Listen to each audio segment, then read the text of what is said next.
Ganito naman ang gawin mo sa saging na saba. Sa una, meron po tayo dito 4 na piraso ng saging na saba.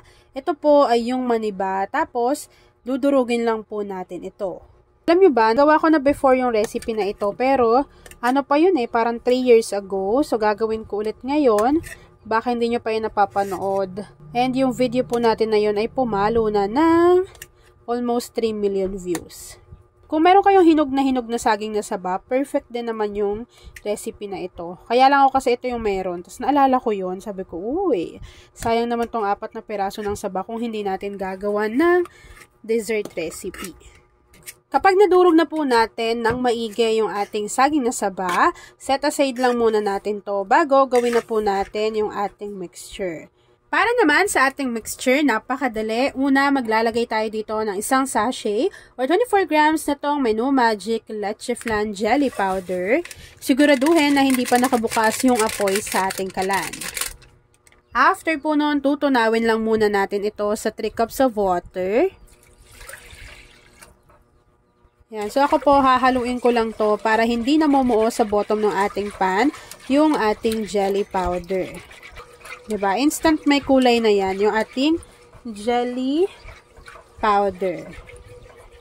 Tagal ko na rin palang kasama si Menu Magic sa mga niluluto ko. Nakakatawa naman. Halos lahat ata ng mga dessert na ginagawa ko na merong Menu Magic ay talaga namang nagte-trend. After nun, maglalagay lang tayo dyan ng 1 can ng Marie Evaporada. Ito po ay 380 grams. Yan, napakadali lang din namang mahanap ng kanilang product. Kung hindi nyo yan mahanap, pwede kayong bumili via online. Mura lang din to. At hindi yan kompleto kung wala tayong ilalagay ng 1 can or 380 grams na itong Marie Condensada. Lagay nyo lang yan dyan, simutin, dahil mahal ang bilihin. After adding nating condensed and yung ating evaporated milk, maglagay lang tayo dito ng konting vanilla essence or vanilla extract.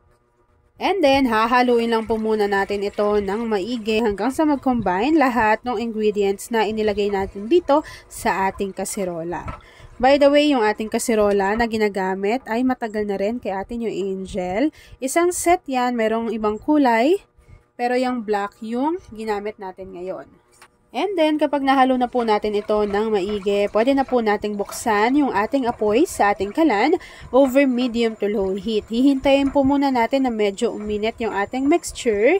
And then, ilalagay na po natin dyan yung dinurog natin kanina na saging na saba.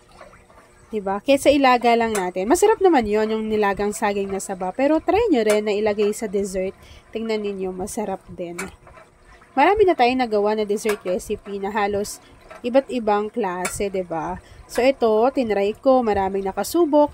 Napakita pa nga yan sa ABS-CBN Ginamit nila yung ating video kasi nga nag-trend and kakaiba. Kapag medyo uminit na yung ating mixture, ilagay nyo na po yung inyong saging na saba. Tapos, continuous pa rin po natin itong hahaluin. Kung pakiramdam ninyo na dikit-dikit yan, later po ay maghihiwa-hiwalay din yan dito sa ating mixture.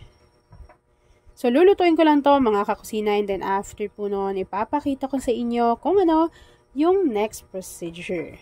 So, habang hinahalo natin to at hinihintay na kumulo yung ating mixture, please don't forget to like and follow yung ating Facebook page, Kusina ni Angel. Kung meron ka ring Instagram, paki-follow na rin po ako doon, Kusina ni Angel. At kung gusto mong matuto pa ng iba pang mga recipes o kaya naman gusto mong mag-share ng mga naluluto mo everyday, pwede kang sumali sa ating Facebook group. Andiyan lang po yan sa ating Facebook page. And kung isa ka din pala sa mahilig bumili via online, pwede mo rin akong i-follow sa ating TikTok account. Search mo lang Kusina ni Angel_official dahil doon ko po nilalagay kung saan ako nakakabili ng mga gamit ko sa kusina at kung ano-ano pa. Kung di rin tayo sa uli, atin ang sariling na umibig pang muli.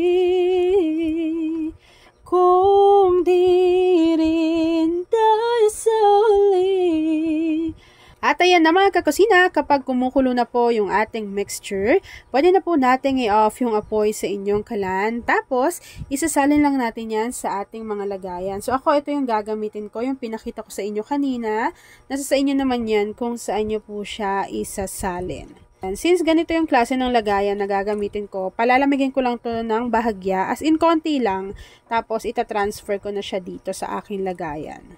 Kapag naisali na po natin to dito sa ating lagayan, hihintayin lang po natin yung mag-set, mag-firm, lumamig, and then after po nun, ipapakita ko na sa inyo kung ano yung natapos nating easy dessert recipe.